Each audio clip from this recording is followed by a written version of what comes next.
أعوذ بالله من الشيطان الرجيم بسم الله الرحمن الرحيم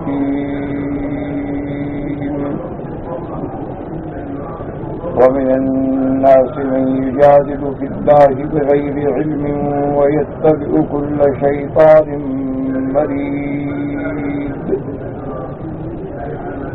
كتب عليه أنه من تولاه فأنه يذله ويهديه إلى عذاب السعير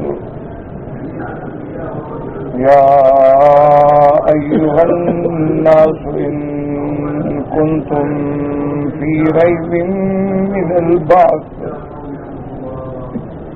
فإنا خلقناكم من تراب ثم من نطفة ثم من علقة ثم من مضغة مخلقة وغير مخلقة لنبين لكم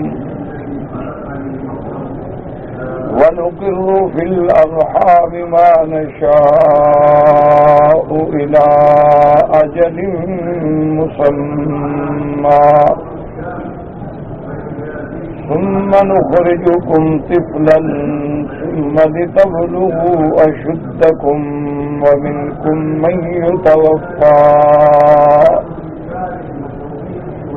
ومنكم من يرد إلى أرذل العمر لكي لا يعلم من بعد علم شيئا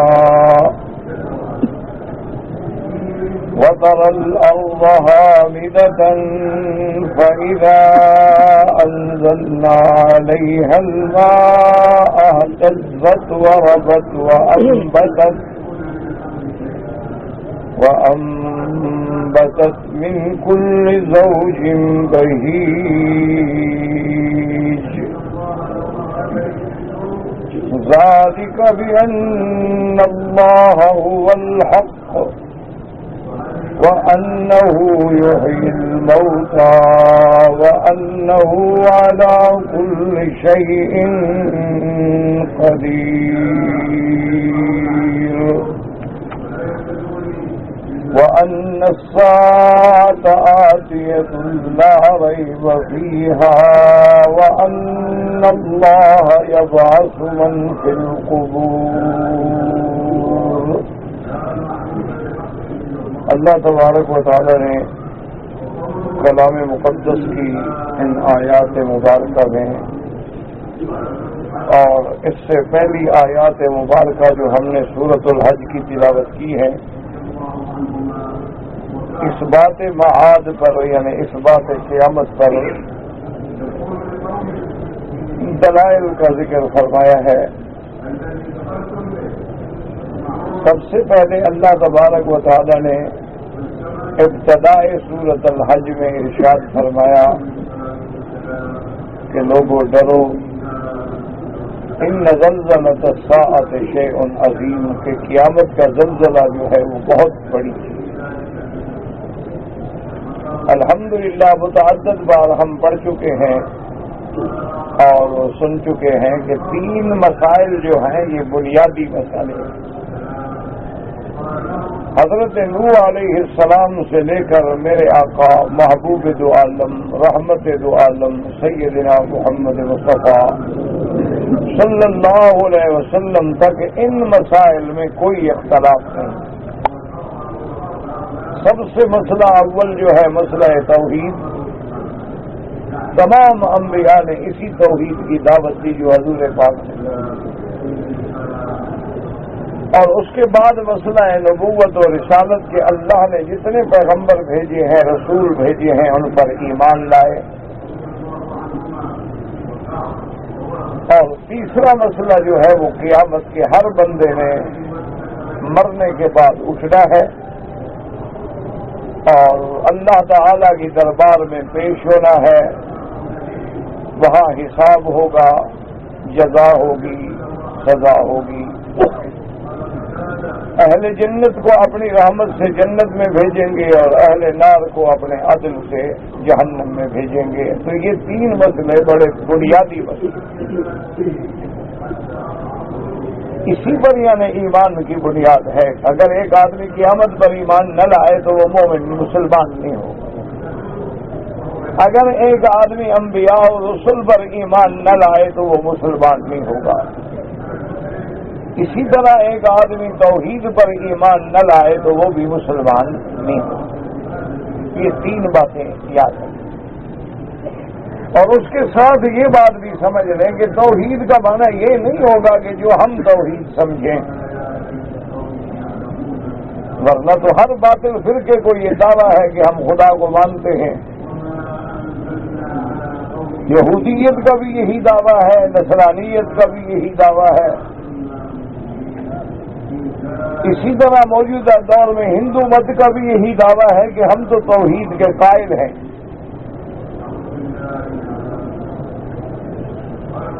تو اس لیے ہمیشہ اس بات کو بھی دماغ میں رکھ لیں کہ توحید کا معنی، توحید کا مفہوم، توحید کے بارے میں وہ بات قابل اعتماد ہوگی جو اللہ نے اپنے پیغمبروں کے ذریعے ہمیں سمجھائی،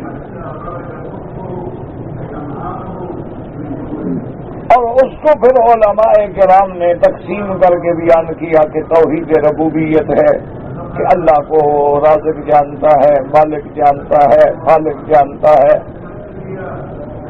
اور اسی طرح توحید عبودیت ہے. کیا مانا کہ تمام انواع عبادت جو ہیں وہ صرف اللہ تعالی کی ذات کے لیے ہیں. اب اگر آدمی لاکھ دعویٰ کرے کہ میں خدا کو مانتا ہوں لیکن نظر نیاز غیر اللہ کی دیتا ہوں تو وہ موحد نہیں ہوگا. اب اگر لاکھ آدمی دعویٰ کرے بھی ہم کلمہ پڑھتے ہیں، ہم تو ماشاءاللہ موحد ہیں، اللہ کو مانتے ہیں، اللہ وحدہ لا شریک ہے، لیکن غیر اللہ سے اولادیں مانگتا ہو، غیر اللہ کے نام پہ اپنے بچوں کے نام رکھتا ہو، غیر اللہ کو حاجت روا اور مشکل کشا سمجھتا ہو تو وہ موحد نہیں ہوگا. تو توحید کا وہی ترجمہ ہوگا جو حضور پاک نے سمجھایا، جس کی دعوت دی ہے حضرت نوح علیہ السلام سے لے کر میرے آقا تک تمام انبیاء نے کہ وَاعْبُدُوا اللَّهَ وَلَا تُشْرِكُوا بِهِ شَيْئًا. اسی کی عبادت ہے. اور جتنی انواع عبادت ہیں، یہ نہیں کہ ایک عبادت اللہ کی کرو اور ایک غیر کی بھی کرو. کبھی اللہ کو بھی سجدہ کر لو، کبھی قبر پہ بھی کر لو، اللہ کے گھر کا طواف بھی کر لو اور کبھی کسی مزار پہ جا کے روزے کا بھی طواف کر لو. اللہ تبارک و تعالیٰ سے بھی حاجتیں مانگو اور غیر اللہ سے بھی مانگو. نہ فرمایا وَاعْبُدُوا اللَّهَ، صرف اللہ کی عبادت، وَلَا تُشْرِكُوا بِهِ شَيْئًا. اسی لیے ہر نماز میں ہمیں یاد کرایا کہ إِيَّاكَ نَعْبُدُ، تیری ہی عبادت کرتے ہیں، وَإِيَّاكَ نَسْتَعِينُ، اور تجھ ہی سے مدد مانگتے ہیں. اور اسی بات کو میرے محبوب دو عالم نے فرما دیا کہ جب مانگنا ہو اذا سألت فاسأل من اللہ، کہ جو مانگنا ہے اپنے اللہ سے مانگ. وَإِذَا اسْتَعَنْتَ فَاسْتَعِنْ بِاللَّهِ، اور مدد پکڑنی ہے تو اللہ کی مدد پکڑ.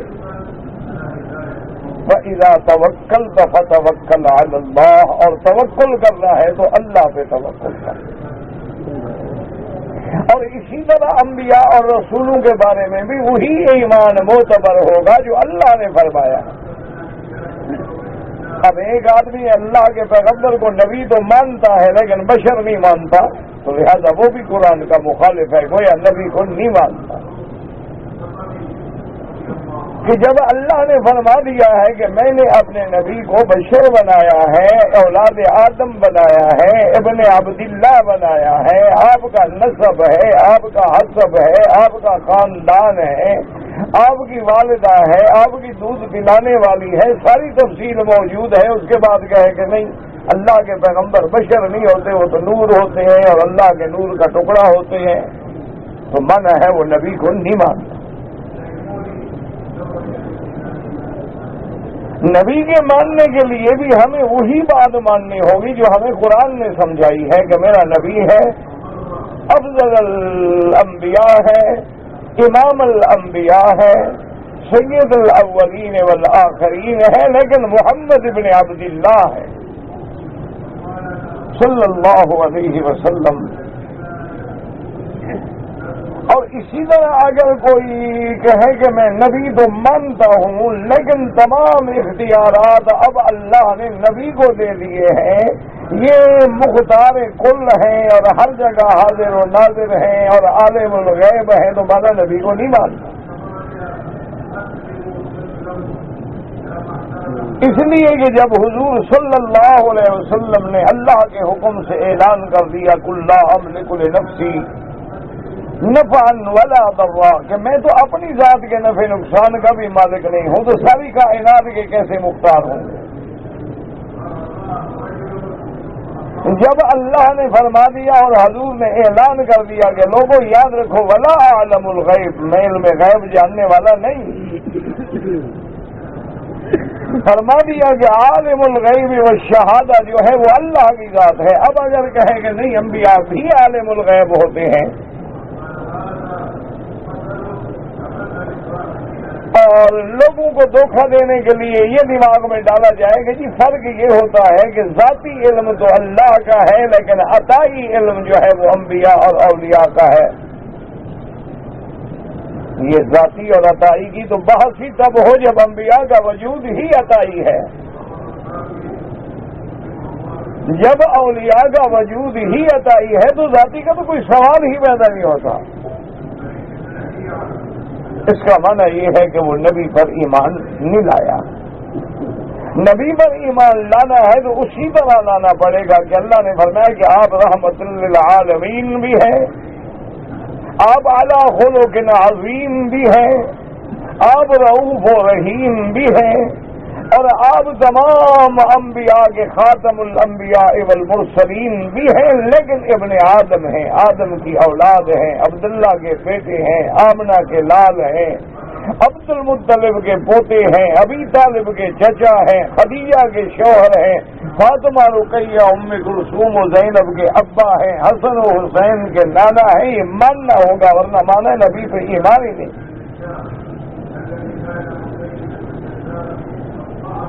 اور اسی طرح یاد رکھیں کہ قیامت ہے۔ ایک آدمی کہتا ہے جی پتہ نہیں قیامت ہوگی یا نہیں ہوگی تو مانا وہ نہیں مانتا۔ ایک آدمی اگر یہ سمجھے کہ ہزاروں سال بیت گئے ہیں اور ابھی تک تو کوئی قیامت نہیں آئی، اب کب ہوگی، تو اس کا معنی یہ ہے اس کا قیامت پہ ایمان نہیں۔ قیامت پر ایمان بھی اسی طرح ہوگا جو اللہ نے فرمایا اور انبیاء نے ہمیں کھول کے سمجھا دیا ہے کہ قیامت پر حق ہے، جنت بر حق ہے، جہنم بر حق ہے، حساب بر حق ہے، صراط بر حق ہے، میزان بر حق ہے، نامہ اعمال کا ملنا بر حق ہے۔ اسی طرح جب تک ایمان نہیں ہوگا تو مانا قیامت پر بھی ایمان نہیں۔ اب اگر آدمی سوچتا رہے کہ جنت اتنی بڑی ہے تو کہاں ہے، جہنم اتنی بڑی ہے تو کہاں ہے، مانا یہ ہے یہ متذبذب ہے، مشکک ہے، اس کا ایمان نہیں۔ ایمان کا معنی ہی یہ ہوگا کہ جو اللہ نے فرما دیا، حضور پاک نے فرما دیا، ہماری عقل تو ناقص ہو سکتی ہے لیکن فرمان رسول غلط نہیں ہوتا۔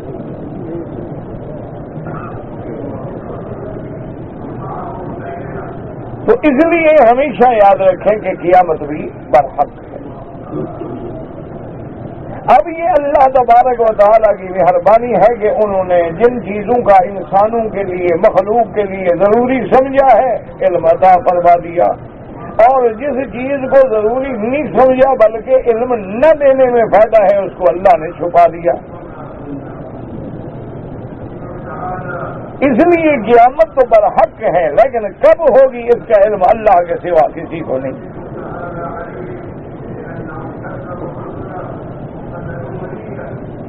ہاں البتہ اللہ تبارک و تعالیٰ نے قیامت سے پہلے علامات بیان فرما دی، نشانیاں بیان فرما دی کہ جب یہ نشانیاں دیکھو تو سمجھو کہ قیامت قریب آ رہی۔ اور اسی طرح یہ دماغوں میں رکھ لیں کہ قریب اور بعید کی جو پہچان ہے نا، ہم کہیں قریب کا معنی یہ اللہ کے ہاں جو قریب ہے، ورنہ آدمی کہے کہ 1400 سال تو قرآن کو اترے ہوئے گزر گئے اور قرآن کہتا ہے قیامت قریب ہے، لیکن ابھی تک تو نہیں آئی۔ تو اس لیے ہمیشہ یاد رکھیں کہ ہر چیز کا ایک علم ہے۔ آپ دیکھیں نا کہ ایک نقشہ بناتے ہیں دنیا کا، اور اس نقشے میں تھوڑے تھوڑے اشارات دیتے ہیں کہ اگر یہ اشارہ ہو تو اس سے مراد دریا ہے، اور یہ ہو تو نہر ہے، اور یہ ہو تو صحرا ہے، حالانکہ معمولی سے اشارات ہوتے ہیں، اور اس میں لاکھوں میل کے دریا آ جاتے ہیں، لاکھوں میلوں کے سمندر آ جاتے ہیں، لاکھوں میلوں کے صحرا آ جاتے ہیں۔ اس لیے اللہ نے جو فرمایا ہے تو اللہ جانتے ہیں کہ قریب سے مراد کیا ہے۔ علامات قیامت کو پھر علماء نے یہ کیا ہے کہ دو حصوں میں تقسیم کر کے بیان کر دیا ہے کہ بعض علامات جو ہیں وہ صغرا ہیں، یعنی چھوٹی نشانیاں ہیں، اور بعض جو ہیں وہ کبرا ہیں، بڑی نشانیاں۔ اور یہ بھی اتفاق ہے علماء کا کہ جتنی چھوٹی نشانیاں ہیں وہ سب گزر چکی ہیں، اب ہم صرف بڑی علامات کے منتظر ہیں۔ اور ان بڑی علامات میں سے احادیث مبارک کی روشنی میں جو حضور پاک نے ہمیں بتلایا ہے وہ یہ ہے کہ خروج دابہ ہوگا، صفا کی پہاڑی سے ایک جانور نکلے گا اور انسانوں کی طرح بولتا ہوگا۔ اسی طرح حضور صلی اللہ علیہ وسلم نے فرمایا کہ امام مہدی بھی آئیں گے، اسی طرح فرمایا کہ خروج دجال بھی ہوگا، اسی طرح فرمایا کہ خروج یاجوج و ماجوج بھی ہوگا، اسی طرح فرمایا کہ مسخ اور خسف بھی ہوگا، یعنی زمین میں دھنس جانا اور شکلوں کا بدل جانا۔ اسی طرح حضور صلی اللہ علیہ وسلم نے فرمایا کہ حضرت عیسیٰ ابن مریم کا نزول بھی ہوگا، اور اس کے ساتھ ہمیں یہ بھی فرمایا کہ سور بھی پھونکا جائے گا، اور اللہ تبارک و تعالیٰ نے سور پیدا فرما دیا ہے اور اسرافیل کو ذمہ لگا دیا ہے کہ آپ انتظار کریں۔ حضور نے فرمایا کہ اسرافیل نے گویا اس سور پہ منہ رکھا ہوا ہے اور آنکھیں عرش کی طرف ہیں کہ کب حکم ہوتا ہے۔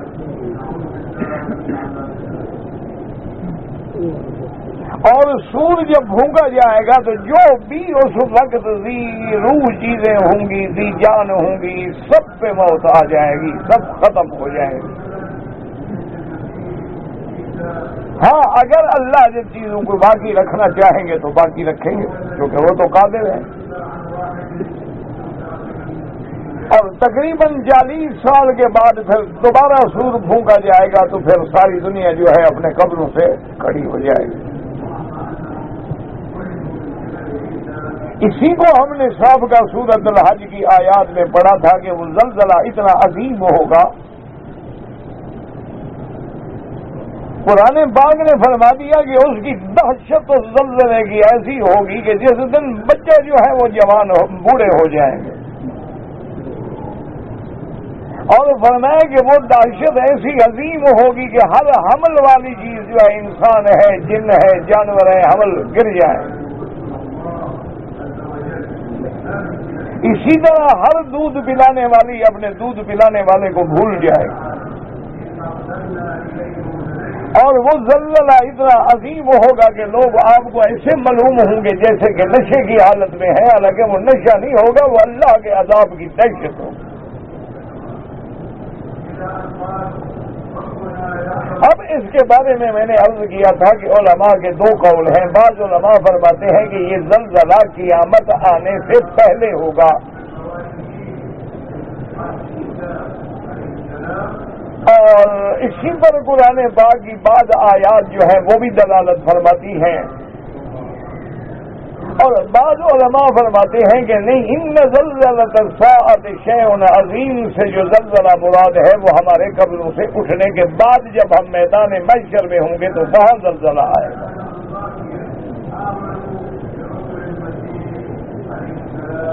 اس پر بھی احادیث مبارک میں آتا ہے کہ اللہ تبارک و تعالی فرمائیں گے کہ آدم علیہ السلام کو حکم دیں گے کہ آپ جو جہنمی ہیں ان کو الگ کر لیں اور جنتی جو ہیں الگ کر لیں. تو جہنمی کتنا ہوں گے؟ یعنی 1000 میں سے 999 اور ایک ہوگا جنت میں. تو اب صحابہ جب گھبرا گئے تو حضور نے فرمایا تم کیوں گھبراتے ہو؟ وہاں 2 مخلوقیں ایسی ہوں گی، ایک تو ابلیس اور اس کی ذریت اور ایک یاجوج و ماجوج، 999 ان سے لیا جائے گا اور ایک جنت کا جو ہے وہ ولد آدم سے لیا جائے گا. اسی طرح حضور صلی اللہ علیہ وسلم نے فرمایا کہ اگر ساری امتوں کو سامنے رکھا جائے تو تمہاری مثال تو ایسی ہے کہ جیسے سفید جانور میں کوئی سیاہ تل کا نشان ہو. تو اس لیے بعض علماء فرماتے ہیں کہ وہ زلزلہ جو ہے قیامت کا وہ ہمارے اٹھنے کے بعد آئے گا. لیکن صحیح قول یہ ہے کہ یہ 2 زلزلے ہوں گے. ایک تو آئے گا قیامت سے پہلے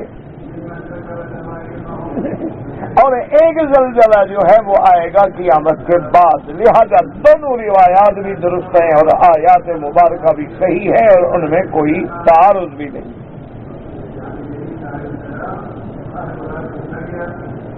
اور اس کے بعد جو آیات آج ہم نے تلاوت کی ہے، اللہ نے ارشاد فرمایا ہے کہ بہت سارے لوگ ہیں جو اللہ کی ذات میں بغیر علم کے جھگڑا کرتے ہیں. اب اس جھگڑا کرنے سے کیا مراد ہے کہ بعض جو ہے نعوذ باللہ وہ تو خدا کو مانتے نہیں اور بعض جو ہیں وہ اللہ تبارک و تعالیٰ کے اسماء صفات کو نہیں مانتے ہیں. جیسے کہ حدیبیہ کے موقع پر حضرت علی رضی اللہ تعالیٰ عنہ نے جب حکم رسول پہ صلح نامہ لکھنا شروع کیا، بسم اللہ الرحمن الرحیم، تو عمر ابن سہیل نے جو کافروں کی طرف سے تھا اعتراض کیا. انہوں نے کہا ہم رحمان رحیم نہیں جانتے،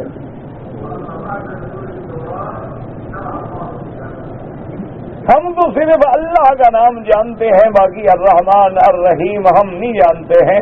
لکھنا ہے تو لکھیں بسمک اللہم. تو لہذا اللہ کی ذات میں جھگڑا کرنا جو چیز جانتے نہیں، حالانکہ اللہ بھی اسی کا ذاتی نام ہے اور رحمان رحیم اللہ کے صفاتی نام ہے. ان للہ 99 اسما، اللہ کے 99 نام ہیں جو صحیح حدیثوں میں ذکر ہیں. تو ایک تو یہ بھی اللہ کی ذات میں جھگڑا کرتا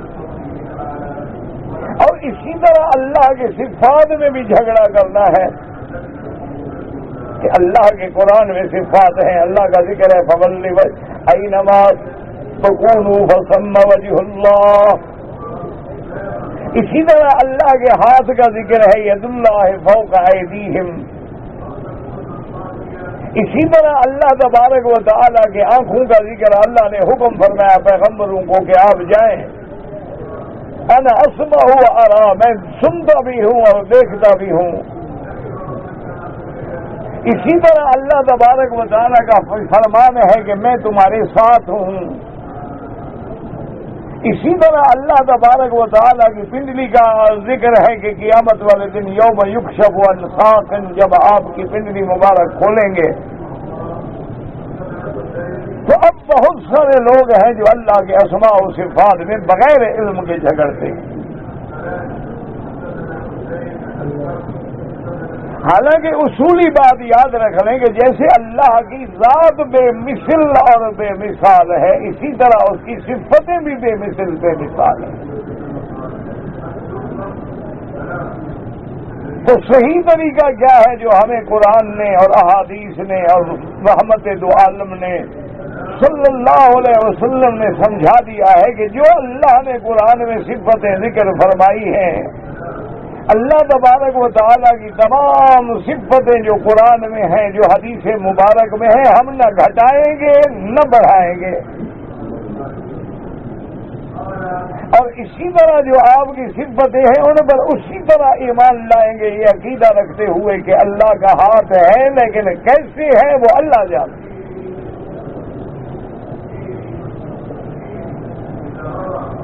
اللہ تبارک و تعالی ہمارے ساتھ ہے، کیا معنی؟ معیت علم ہے۔ اللہ تبارک و تعالی اپنے نیک بندوں کے ساتھ ہے، کیا معنی؟ ان کی مدد فرماتے ہیں، معیت نصرت ہے۔ اللہ تبارک و تعالی عرش سے آسمان دنیا پہ نزول اجلال فرماتے ہیں، آمنا باللہ، لیکن کیسے اترتے ہیں؟ جیسے اس کی شان کو زیبا ہے۔ اسی لیے بہت سارے لوگ جو تھے وہ اس میں گمراہ ہو گئے کہ جب اللہ آسمان دنیا پہ آتے ہیں تو کیا باقی آسمان اللہ کے اوپر ہے؟ اسی طرح بہت سارے لوگ جو تھے گمراہ ہو گئے کہ اللہ کے عرش کو 4 فرشتوں نے اٹھا رکھا ہے، تو انہوں نے کہا یعنی 4 فرشتے طاقت میں اتنا زیادہ ہے جو خدا کو اٹھا کے کھڑے ہیں۔ تو اس طرح وہ گمراہ ہو گئے اور راستے سے ہٹ گئے اور راستے سے بھٹک گئے۔ تو ایمان ہمارا کیا ہوگا؟ نؤمن باللہ، کہ ہمارا ایمان ہے اللہ کی بذات ہی و باسمائہ و بصفاتہ، اللہ کی ذات پر بھی ہمارا ایمان، اللہ کی صفتوں پر بھی ہمارا ایمان، ما اثبتہ فی کتابہ او علی لسان رسولہ، جو اللہ نے قرآن میں بیان فرمایا یا لسان رسول عربی نے بیان فرمایا ہے، بغیر کسی انکار کے، بغیر کسی تعویل کے اور بغیر کسی تمثیل کے، لیس کمثلہ شیء۔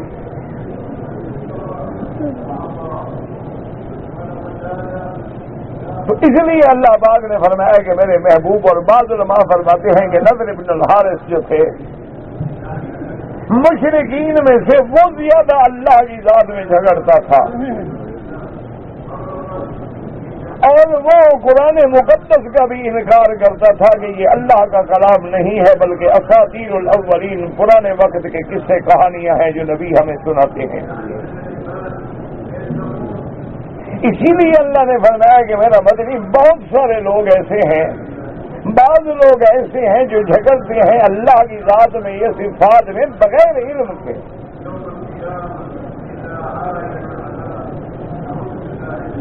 ہمارا کام یہ ہوتا ہے کہ اللہ تبارک و تعالیٰ کے فرمان پہ ہم ایمان لے آئیں، سمجھ آ گیا الحمدللہ۔ اگر کوئی چیز ہمارے ماورائے عقل ہے تو مانا یہ ہے کہ ہمارے عقل کا قصور ہے، ہماری عقل ناقص ہے، ہمارا علم ناقص ہے، ہمارے زندگی ناقص ہے، تو ناقص جو ہے وہ کامل کے بارے میں مکمل معلومات کیسے حاصل کر سکتا ہے؟ اور اللہ نے فرمایا کہ یہ وہ لوگ ہیں کہ یتبعوا کل شیطان مرید، ہر سرکش شیطان کے پیچھے چل پڑتے ہیں، حالانکہ اللہ کا فیصلہ ہے کہ جو بھی شیطان کی اتباع کرے گا، شیطان تو اس کو گمراہ کرے گا اور جہنم کا راستہ دکھلائے گا۔ اب ان چیزوں کے بعد پھر اللہ تبارک و تعالیٰ نے ارشاد فرمایا قرآن پاک میں، کیونکہ جب قیامت حق ہے تو لوگوں کو سب سے بڑا شبہ تو یہی ہوتا تھا نا کہ جب ہم مر جائیں گے اور ہم مٹی میں مل جائیں گے، ہمارا بدن جو ہے وہ ریزہ ریزہ ہو جائے گا، کوئی ڈوب گیا، کوئی جل گیا، کوئی کریش ہو گیا، اس کا بدن جو تھا وہ بھی ریزہ ریزہ ہو کے اڑ گیا، ہمیں ایک بال بھی نہیں ملا ہے، تو قیامت میں کیسے اٹھے گا؟ اور اسی طرح وہ شبہ کرتے تھے کہ جناب ایک قبرستان میں آپ دیکھیں 1000 قبریں ہیں، اور جب 10 سال 20 سال 50 سال گزر گئے، قبریں بوسیدہ ہو گئی، ہڈیاں بوسیدہ ہو گئی، تو اب مٹی مٹی میں مل گئی اور ریزہ ریزہ ہو کے مل گئی، تو قیامت میں کیسے فیصلہ ہوگا کہ یہ جناب ہڈی اس کی ہے اور یہ مٹی اس کی ہے اور یہ مٹی اس کی ہے؟ اس لیے اللہ تبارک و تعالیٰ نے ان کو رد فرمانے کے لیے آیات میں ارشاد فرمایا، یا ایھا الناس ان کنتم فی ریب من البعث، اللہ نے فرمایا لوگوں اگر تمہیں اٹھنے میں شک ہے تمہیں قیامت کے قائم ہونے میں شک ہے، تمہیں دوبارہ زندہ ہونے میں شک ہے، تو پھر بات توجہ کرو، غور کرو اور سنو۔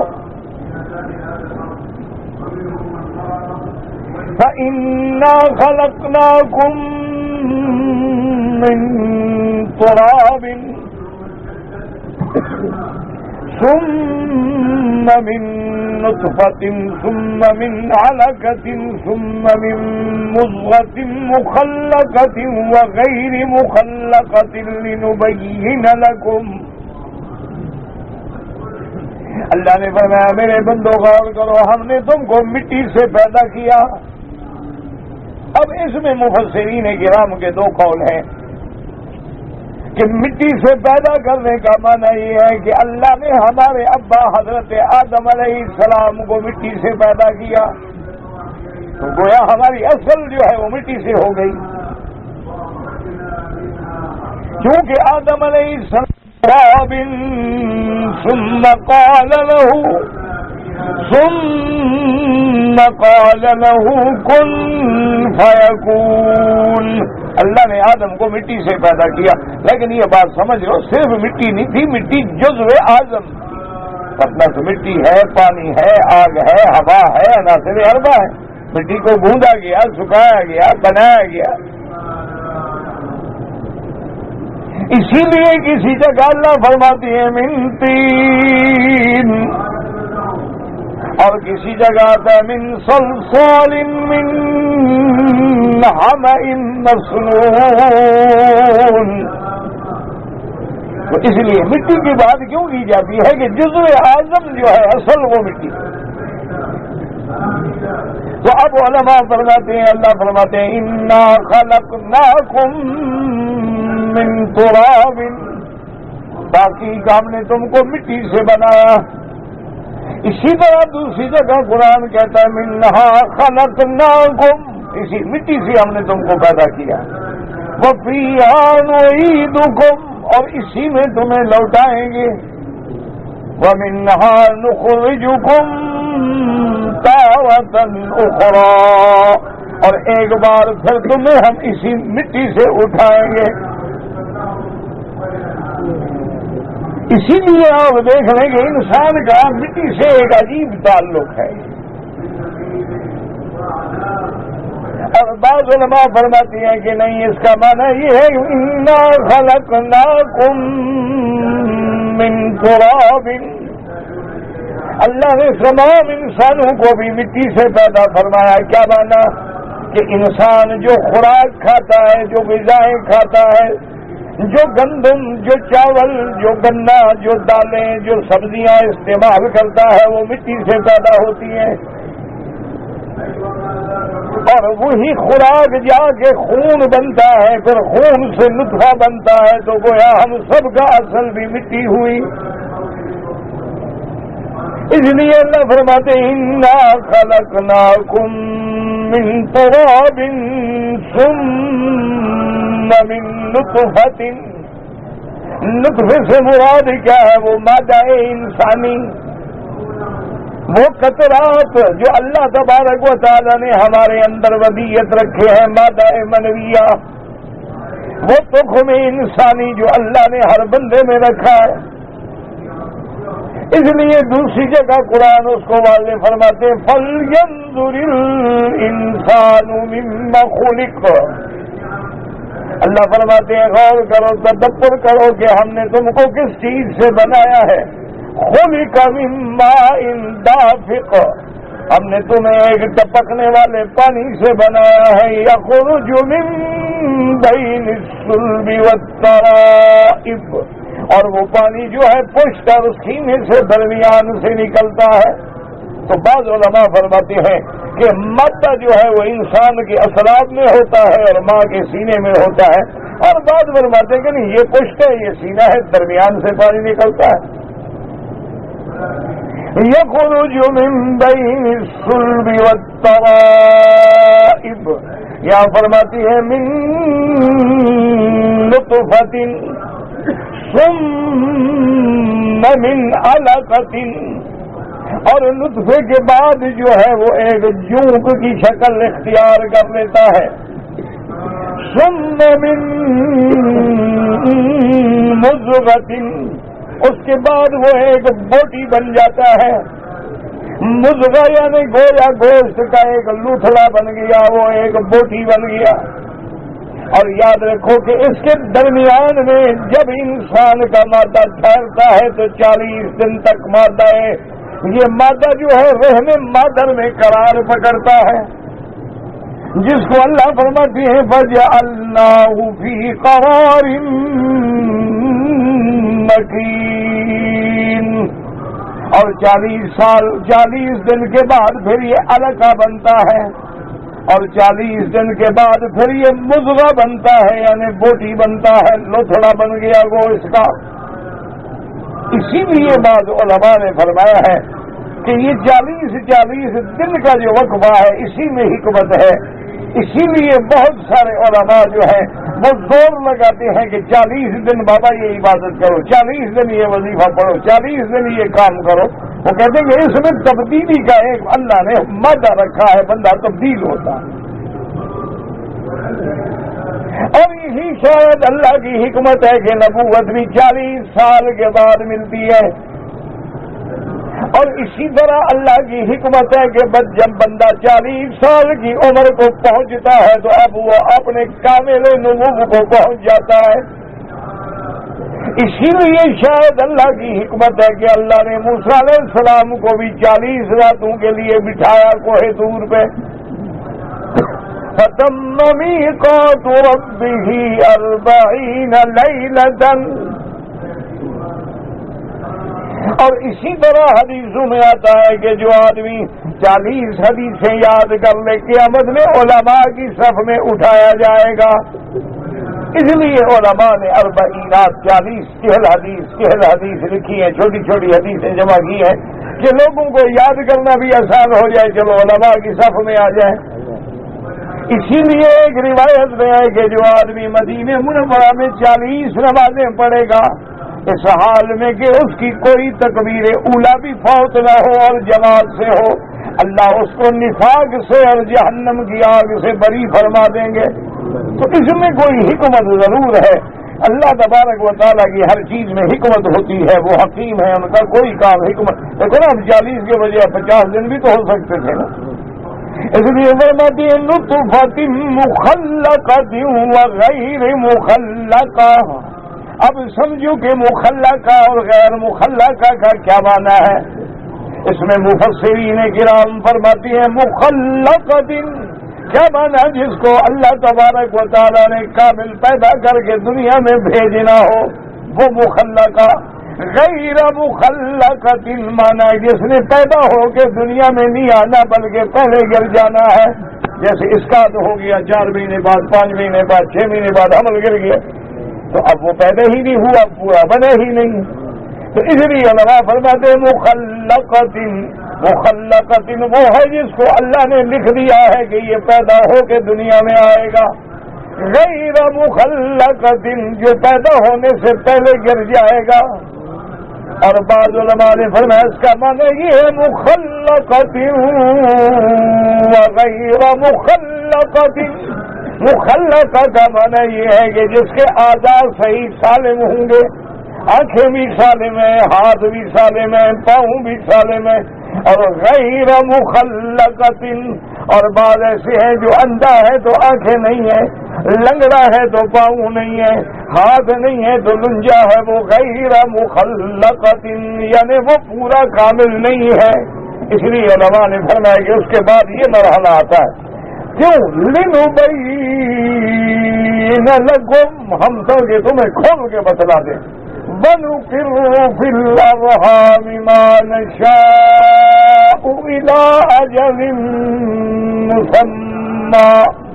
اور پھر اس کو ہم ٹھہراتے ہیں ارحام یعنی رحم مادر میں جب تک کہ ہم چاہتے ہیں. اللہ تبارک و تعالیٰ نے مدتیں رکھی ہیں، حیوان کی اپنی مدتیں ہیں، انسان کی اپنی مدتیں ہیں، کہ اب جناب یہ ہے کہ یہ بچہ جو ہے اپنے ماں کے پیٹ میں ارحام میں اتنے عرصے تک رہے گا، پہلے رحم میں رہے گا اور اس کے بعد بطن مادر میں رہے گا، اور کب تک 9 مہینے، 9.25 مہینے، اس سے زیادہ، اس سے کم، کبھی 6 مہینے کا بھی بچہ پیدا ہو سکتا ہے، 8 کا بھی ہو سکتا ہے، 9 کا بھی ہو سکتا ہے، کبھی 2 سال 3 سال بھی ماں کے پیٹ میں رہتا ہے۔ اس لیے فرمایا وَنُقِرُّ فِي الْأَرْحَامِ مَا نَشَاءُ إِلَىٰ أَجَلٍ مُّسَمًّى ثُمَّ نُخْرِجُكُمْ طِفْلًا، اور اس کے بعد ہم تمہیں نکالتے ہیں ماں کے بطن میں سے بچہ۔ تو اللہ تبارک و تعالیٰ کی قدرت دیکھیں، اور نکلنے کے لیے بھی ہدایت دینے والا کون ہے؟ فرمایا اِنَّا هَدَيْنَاهُ السَّبِيلَ، اور دوسری جگہ فرماتے ہیں ثُمَّ السَّبِيلَ يَسَّرَا، پھر ہم نے اس کے نکلنے کا راستہ آسان کر دیا۔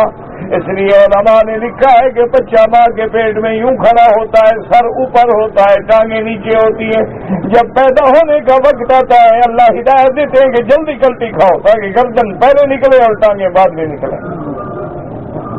کیوں؟ اگر آپ کی ٹانگیں پہلے نکلتی اور گردن اندر ہوتی تو آپ ویسے ہی مر جاتے ہیں۔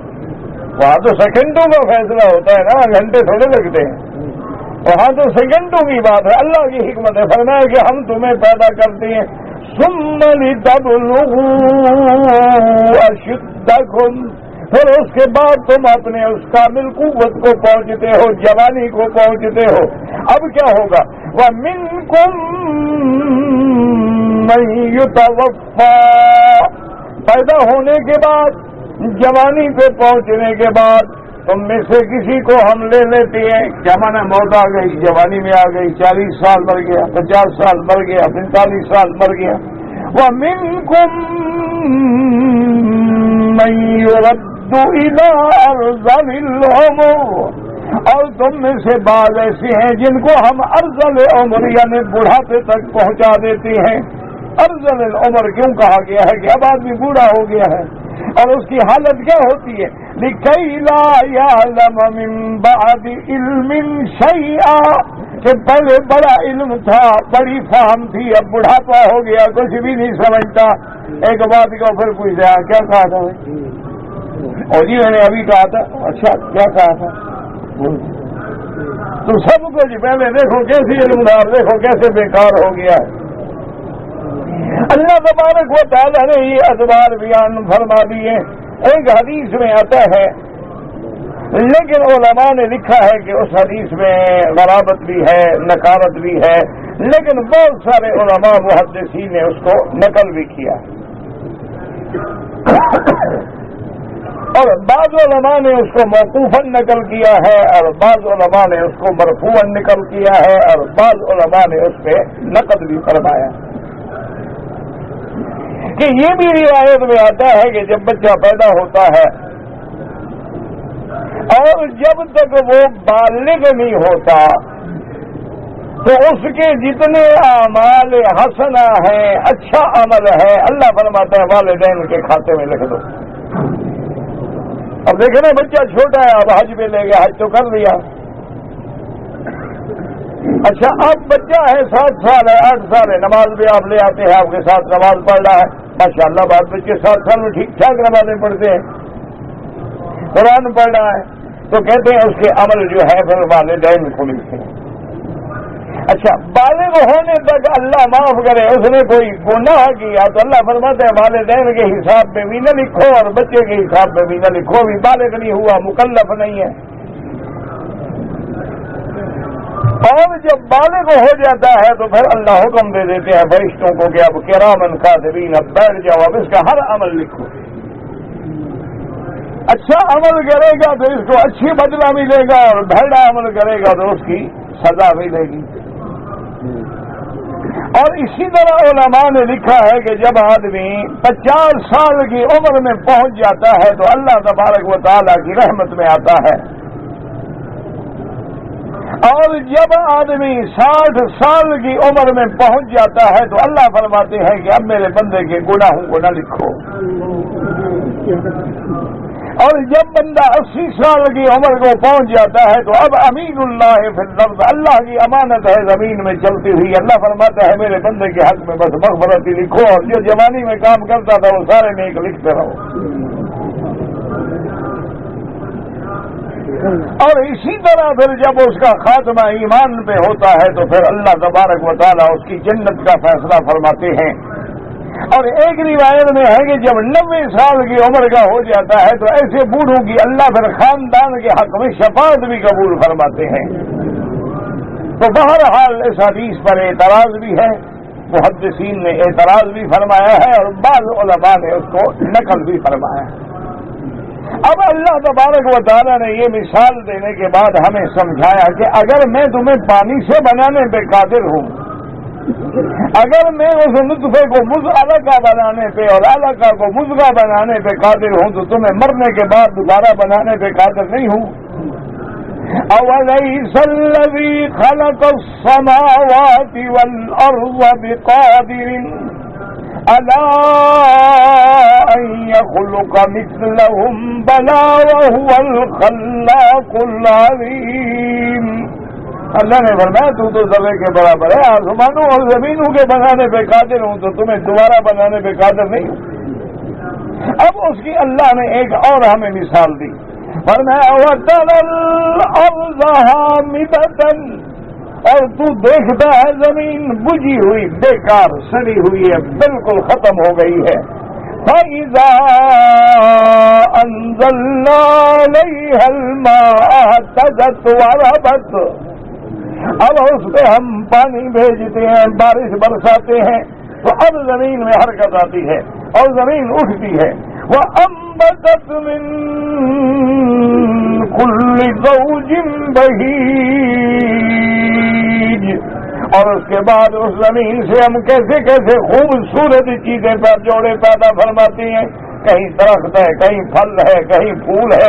تو اللہ مثال دیتے ہیں کہ اس مردہ زمین کو اگر ہم زندہ کرنے پہ قادر ہیں، اس مردہ زمین سے ہم کھیتیاں اگانے پہ قادر ہیں، اس مردہ زمین سے ہم پھول بنانے پہ قادر ہیں، تمہیں مردہ زمین سے دوبارہ نکالنا ہمارے لیے مشکل ہے. ذَلِكَ بِأَنَّ اللَّهَ هُوَ الْحَقُّ، اللہ کی ذات حق، وَأَنَّهُ يُحْيِي الْمَوْتَى، وہی ذات ہے جو موتى کو دوبارہ زندہ کریں گے. وَأَنَّهُ عَلَىٰ كُلِّ شَيْءٍ قَدِيرٌ، ہر چیز پہ قادر ہیں. اور یقین رکھ لو، عقیدہ بنا لو، وَأَنَّ السَّاعَةَ آتِيَةٌ لَا رَيْبَ فِيهَا، قیامت آنے والی ہے جس میں کوئی شک نہیں ہے. وَأَنَّ اللَّهَ يَبْعَثُ مَن فِي الْقُبُورِ، اور اللہ کھڑا کریں گے جو قبروں میں ہے. سب نے اٹھنا ہے اپنے قبروں سے. تو جیسے عقیدہ توحید ہے، نبوت و رسالت ہے، اسی طرح عقیدہ بعد ہے. اللہ سے دعا کریں اللہ ہمیں صحیح عقیدہ، صحیح ایمان اور ایمان پہ موت عطا فرمائے، اور اللہ دنیا میں بھی اور آخرت میں بھی ہر عذاب سے محفوظ فرمائے.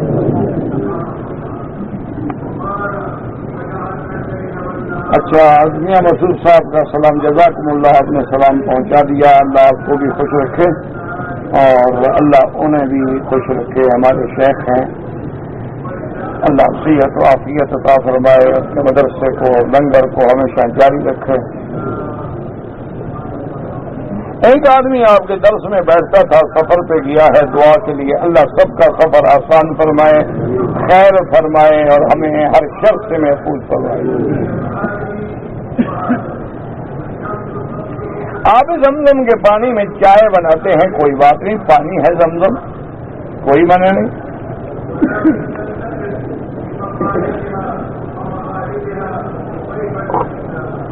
کہتے جی کہ بعض لوگ ہیں جو فرض نماز پڑھنے کے بعد سنتیں نہیں پڑھتے اور گھر چلے جاتے ہیں. ایک مسئلہ سمجھو، پہلی بات تو یہ ہے کہ سنت اور نفل گھروں میں پڑھنا افضل ہے. اچھا، اگر نہیں پڑھتے ہیں تو اپنے ثواب کو گھٹاتے ہیں.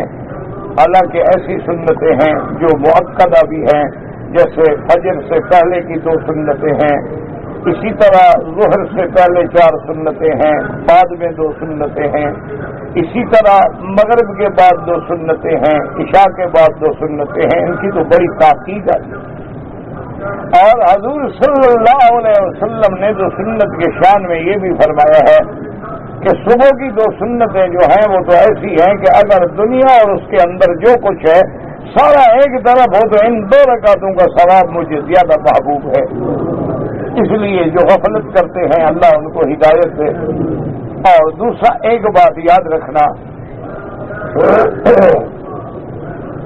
علماء نے لکھا ہے کہ جو آدمی مثلاً فرض پڑھتا ہے، سنتیں پڑھتا ہے، پھر نفل پڑھتا ہے،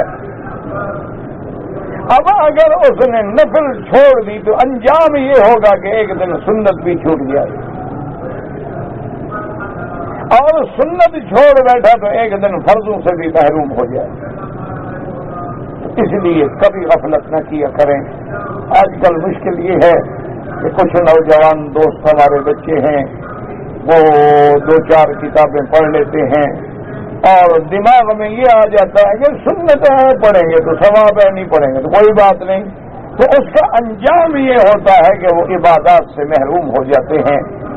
آسان مثال یہ ہے کہ جو آدمی تہجد نہ چھوڑے اس سے آپ توقع کر سکتے ہیں کہ وہ سنت چھوڑے گا، اور جو آدمی سنتوں پر بھی پابندی ہو تو کبھی یہ ہو سکتا ہے کہ فرض نماز نہ پڑھے، تو آدمی پہلے اسی طرح غفلت میں آتا ہے، اور یار چھوڑ 4 رکعت کیا 2 رکعت بھی جو ہو سکتی ہے، تو اب 4 سے 2 پہ آ گیا، پھر کچھ عرصے کے بعد وہ 2 بھی چلی جائیں گی، پھر کچھ عرصے کے بعد کہے گا یار باہر کھڑے ہو جاؤ، سامنے نماز تو نظر آ رہی ہے، نماز ہو جاتی ہے، اللہ اکبر، پھر ایسے دور ہوتے ہوتے ہوتے نتیجہ یہ نکلے گا کہ جماعت سے بھی گیا، مسجد سے بھی گیا اور دین سے بھی۔ اس لیے یہ غفلت نہ کیا کریں، یہ بہت بڑی غفلت ہے، اور دراصل یہ علامت ہے محرومی کی کہ اللہ اپنے دین سے، اپنی عبادات سے محروم نہ فرما دے۔ امام ابو حنیفہ رحمۃ اللہ علیہ کا نام نعمان تھا اور والد کا نام ثابت تھا، نعمان ابن ثابت۔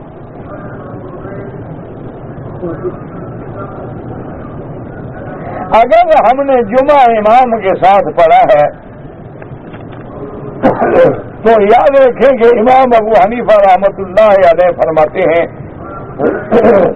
کہ جمعہ کی نماز سے پہلے 4 سنتیں ہیں، اور نماز کے بعد جو ہے 4 سنتیں بھی ہیں اور 6 سنتیں بھی ہیں،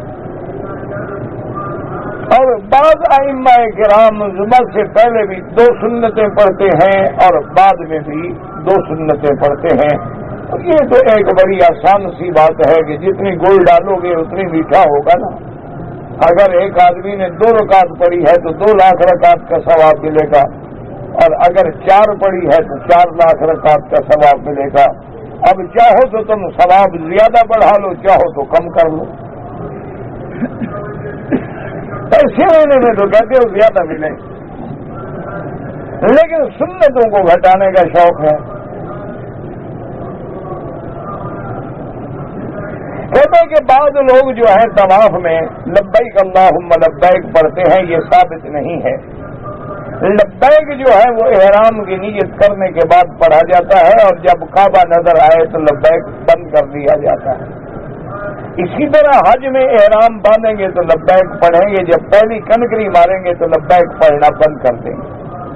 طواف کے اندر افضل جو ہے سبحان اللہ والحمدللہ لا الہ الا اللہ اللہ اکبر، یہ افضل ہے۔ ویسے آپ درود شریف پڑھیں، کلمہ شریف پڑھیں، جو آپ کو یاد ہے میرا بھائی۔ اصل بات یہ ہے کہ وہ ذکر تیرے دل سے نکل رہا ہو، یہ نہیں کہ کتاب لے کے کھڑا ہے اور پڑھ رہا ہے اور معنی نہیں آتا، ترجمہ نہیں آتا، لفظ غلط پڑھ رہا ہے، بس لگا ہوا ہے اور لگا ہوا ہے، یہ تو غلط۔ ثواب کا معنی ہی یہ ہے کہ اس میں وہ ذکر کریں جو تیرے دل سے نکلے اور جس میں تیرا دل لگے۔ کچھ نہیں آتا درود شریف پڑھتے رہو، کلمہ شریف پڑھتے رہو، سبحان اللہ الحمدللہ الحمدللہ پڑھتے رہو، تو بہرحال لبیک پڑھنا جو ہے وہ ثابت نہیں ہے۔ کہتے جی کہ حضور پاک نے فرض نماز کے بعد دعا مانگی ہے، بالکل مانگی ہے، کوئی نماز ایسی نہیں جس کے بعد دعا نہ مانگی ہو۔ اور حدیث مبارک میں ہے کہ دوبارہ صلوات المکتوبۃ، فرض نمازوں کے بعد دعا قبول ہوتی ہے۔ اختلاف اس بات میں ہے کہ ہاتھ اٹھایا جائے یا نہ اٹھایا جائے۔ آسان حل یہ ہے کہ کبھی اٹھایا کرو اور کبھی نہ اٹھایا کرو، تاکہ سب حدیثوں پہ عمل ہو جائے، جھگڑوں میں نہ پڑو۔ اب دنیا اسلام کو مٹانے کے طرف ہے اور تو اس سے دعا کے مسئلے حل نہیں ہو رہے۔ خدا کا خوف کرو، اللہ سے ڈرو، یہی مسئلے باقی رہ گئے ہیں جن میں امت الٹی ہوئی۔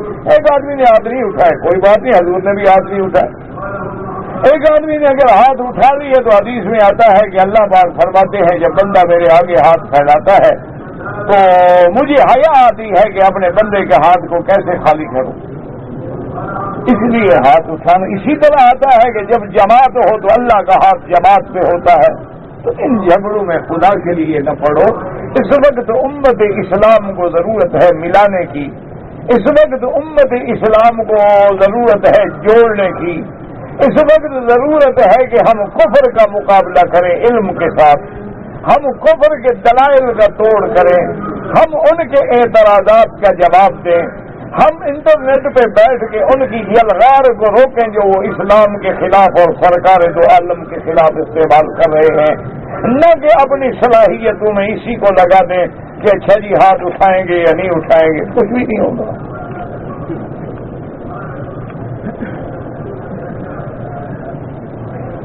ایک بندہ اپنے گھر سے نکلا ہے نوکری کے لیے، اپنے بیوی بچوں سے کہا تھا کہ 6 مہینے کے لیے، لیکن یہاں مجبور ہو کے زیادہ وقت لگ گیا، کچھ بھی نہیں ہوتا، نہ نکاح ٹوٹتا ہے نہ کچھ ہوتا ہے۔ یہ تو شریعت کا حکم ہے کہ ہم اپنے بیوی بچوں کے حقوق کا خیال کریں۔ اگر بیوی بچوں کی جان مال عزت آبرو محفوظ ہے، تیرے والدین کے پاس ہیں، گھر میں ہیں یا اپنے والدین کے پاس ہیں، اور تم انہی کے لیے تو محنت کر رہے ہو، کما رہے ہو کہ اللہ پاک کچھ اسباب بنا دیتا کہ میرے بیوی بچے اچھا وقت گزاریں، تو کوئی فرق نہیں پڑتا، کچھ نہیں ہوتا نکاح وغیرہ۔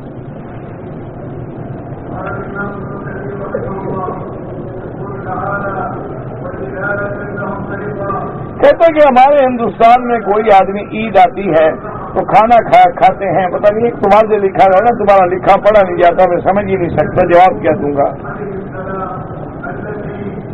کہتے کہ اگر ہم نے ایک کمرہ لیا ہے کرائے پر، اس میں 2-3 آدمی رہتے ہیں اور کچھ ساتھی جو ہیں وہ نماز نہیں پڑھتے، آپ ان کو نماز کے لیے کہتے رہو کہتے رہو کہتے رہو، وہ اگر بری عادت نہیں چھوڑتے تو تم اچھی عادت کیوں چھوڑتے ہو؟ اور جب دیکھو کہ وہ بالکل نہیں مانتے تو ان سے دور ہو جاؤ، ایسے لوگوں کے ساتھ ساتھ رہنا ٹھیک نہیں۔ کہتے جی کہ میں نے قرضہ دینا ہے اور کچھ سود بھی میرے ذمے ہے، بہرحال تم ادا کرو اور توبہ کرو، ادا کرنے کی کوشش کرو اور توبہ کرو اور جان چھڑاؤ، اور اگر کسی طرح سود سے بچ سکتے ہو ان سے بات کرو کہ اصل پیسے لے لو اور سود مجھے چھوڑ دو، جان چھوڑو میری۔ کہتے جی مجھ پر نفس و شیطان کا غلبہ ہے اور اس لیے میں ڈر کے مارے طواف نہیں کرتا ہوں، عورتوں کا اختلاط ہوتا ہے، تو اب ایسے وقت میں طواف کریں جب رش کم ہوتا ہے، اپنی نظروں کو نیچے رکھیں اور اعوذ باللہ من الشیطان الرجیم، لا حول ولا قوت الا باللہ العلی العظیم۔ اسی طرح آخری صورتیں جو ہیں قل اعوذ برب الناس، یہ زیادہ پڑھا کریں۔ اور بعض اولیاء اللہ نے لکھا ہے کہ ہر نماز کے بعد اگر اسی نیت سے 7 دفعہ لا حول ولا قوت الا باللہ العلی العظیم پڑھ کے دعا کرے کہ اللہ میری نظر کو خیانت سے بچا، میرے نفس کو شیطان کے غلبے سے بچا، تو انشاءاللہ محفوظ ہو جاتا ہے۔ کہتے جی کہ ہر پیر اور جمعرات کو لوگ یہاں دسترخوان لگاتے ہیں، وہ روزے والوں کے لیے ہوتا ہے، کیونکہ روزہ رکھنا جو ہے پیر کو اور جمعرات کو سنت ہے۔ کہتے ہیں ہمیں روزہ نہیں ہوتا اور ہم بھی کھا لیتے ہیں تو کوئی حرج نہیں، وہ تو ویسے کھانے کے لیے ہے، روزے والا ہے، تم یہ 2 کھانا دو کہ میں روزے سے ہوں، کوئی روزہ نہیں ہے لیکن میں بھی کھا رہا ہوں۔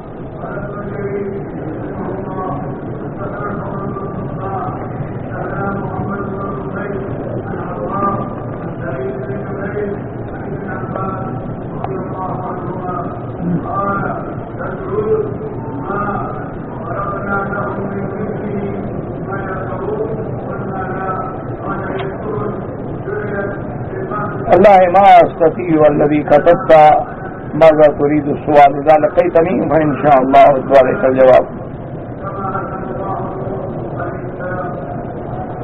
میں ریاض جانا ہے تو اب طواف الوداع کرنے کے لیے جب بھی اللہ موقع دے رات کرو صبح کرو.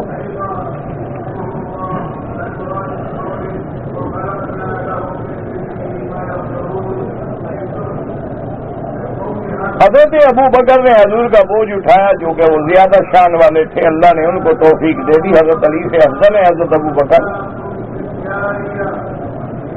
نماز کی سنت گھر پر کہ اگر ہم مسجد میں آئیں اور ٹائم مل جائے تو تحیت المسجد پڑھیں, بالکل پڑھیں, کوئی بات نہیں.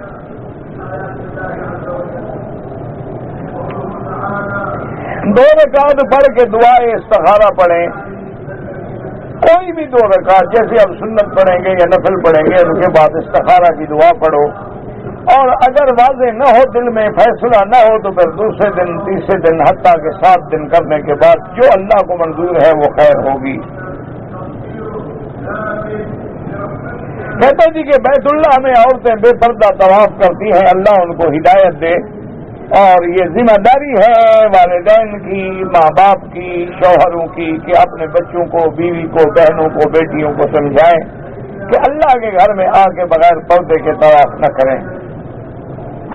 زندہ انسان ہے لیکن وہ معذور نہیں ہے تو پھر آپ اپنے لیے طواف کرو, اس کے لیے دعا کرو. میں نے 13 تاریخ کی رات کو طواف زیارت کر دیا, الحمدللہ ٹھیک ہو گیا. اگر میری بیوی نے کنکریاں نہیں ماری, اس کے رشتہ دار نے ماری ہے اور ترتیب بھی آگے پیچھے ہو گئی, دم ادا کریں, کیونکہ دوسرا وکیل تب بنتا ہے جب عذر ہو. بغیر عذر کے نہیں کہ کسی کو کہہ دیں کہ جاؤ میری کنکریاں مار دو.